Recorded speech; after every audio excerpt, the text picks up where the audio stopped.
Good day. My name is Merlin Berg, and I'm the producer of the Veterans Benefits blog.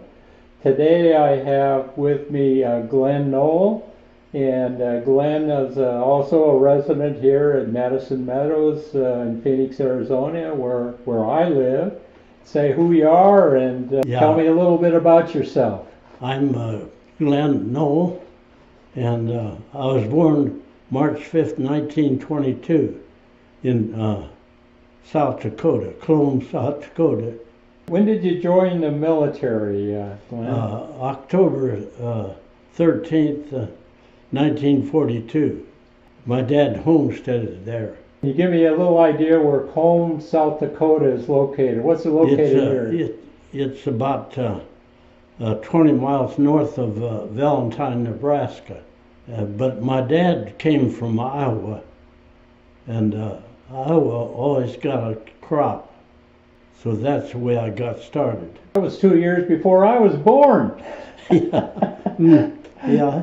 Okay. Any else that you want to talk about? Your growing up, or? Yeah, I was raised on the farm. We farmed all my life until I was about 33, and at 31, I got married. My father-in-law helped me get started on the farm, and we bought a farm for $300 an acre. But after 11 years, we either had to get bigger on the farm or sell, and we kept the farm. Okay. Which was a good thing, because later we got $5,000 an acre. When did you sell the farm, Glen? In 2015. Okay, so that's pretty recent. Yeah, my wife died then. Yeah. You're in the military. What branch are you?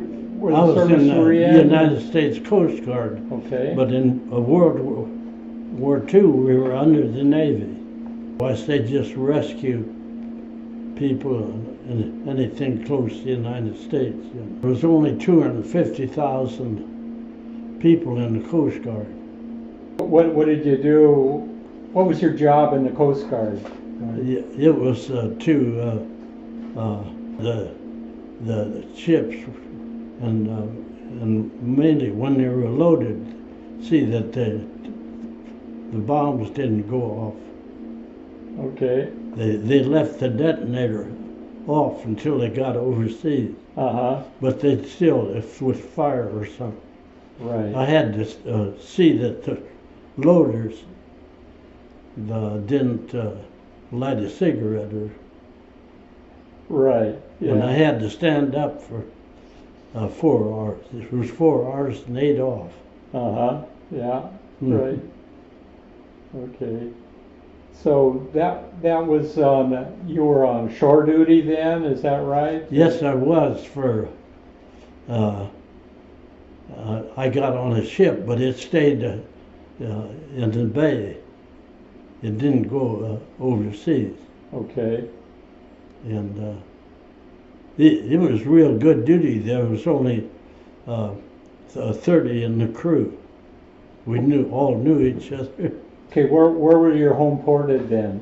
Was in Norfolk. Norfolk, Virginia. Okay. That's good. Yeah. But we ran up and down the Chesapeake Bay. It was 200 miles long. Okay. And in the wintertime, we broke. It would also break ice. It rides on top and breaks the Delaware Canal. We kept it open. Because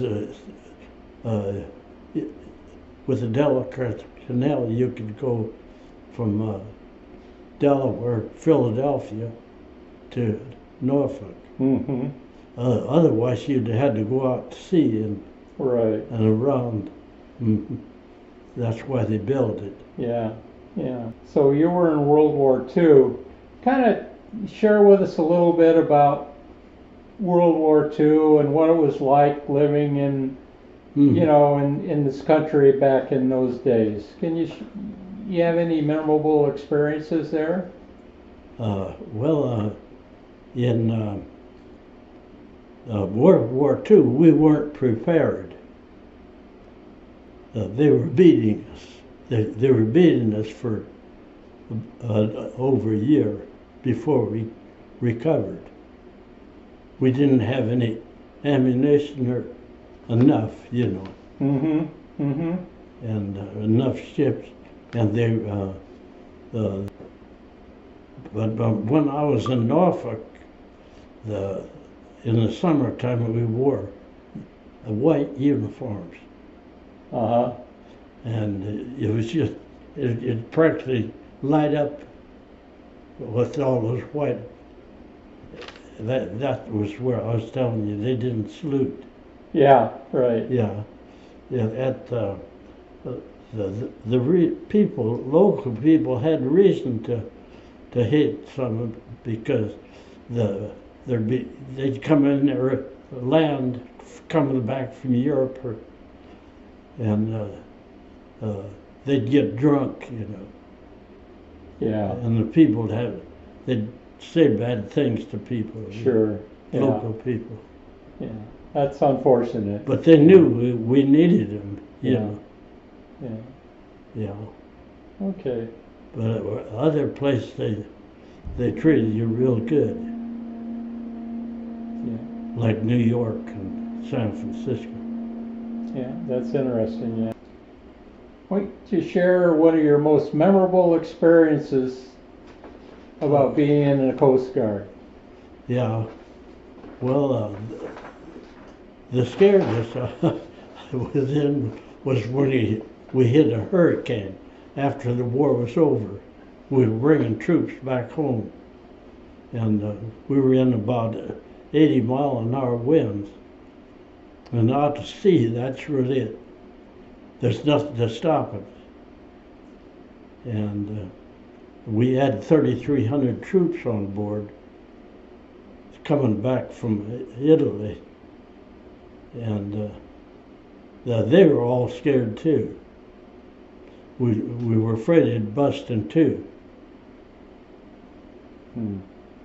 Did that happen a lot with ships in World War II?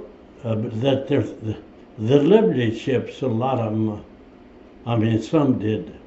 Mm-hmm. If there happened to be a bad weld, you know, why they'd break.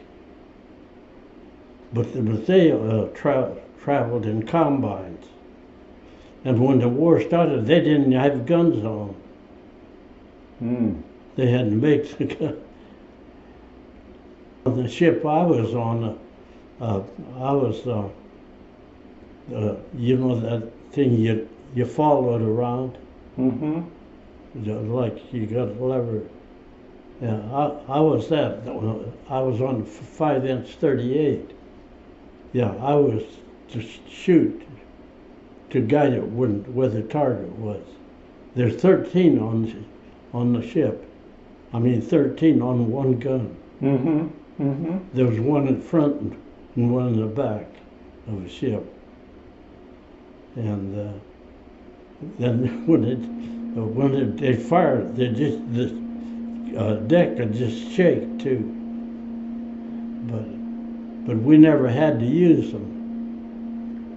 We traveled alone in the Pacific, and on a zigzag course at 17 knots. That'd be like about 19 miles an hour. Oh, well, that's pretty good speed. Yeah. Yeah, we traveled alone, and the equator, we could see Guadalcanal. That was a big battle. The Marines. In World War II, the Marines really got it. They went in first. Tell me a little bit about some of the veterans' benefits you received, and share that with our audience here. Yes, I get my glasses and hearing aids, and if I need any I get prescriptions if I want them. I haven't had any until I was 90. How lucky can one person be, my friend? Yeah, and but now I just take one medicine. Really? It's for high blood pressure. Yeah. Yeah. But I take vitamins, but you don't have. I could get them for you. Yeah, yeah. I have to travel. That's pretty interesting. Now, are you have you been using the Veterans Hospital here in Phoenix? Do you go down there, or how do you Yes. how do you interact with the VA? I guess that's what I want to know about. Yeah. Yes, I do. My daughter-in-law, she takes me there. I guess they will take you from here. Mm-hmm. But anyway, it's in Fayetteville. No, that's where it was in Arkansas. Yeah. It's it's still in Phoenix. Right. Right. Tell me a little bit about your experience with the VA and the care that you're getting and how they treat you. Can you share a little bit about that? Yeah, I've always been treated real good. I didn't need it while I was in Iowa. Right. But when I got good, and it wasn't crowded like Phoenix. You get waited on right away. Yeah. Okay. They'll also give you dentistry. Okay. But I like the oddest service. Have my regular doctor, Okay. And Can you share a little bit about your experience working with the VA here in Phoenix? I've only been here just a year. Okay. Right now, and they've always treated me great. But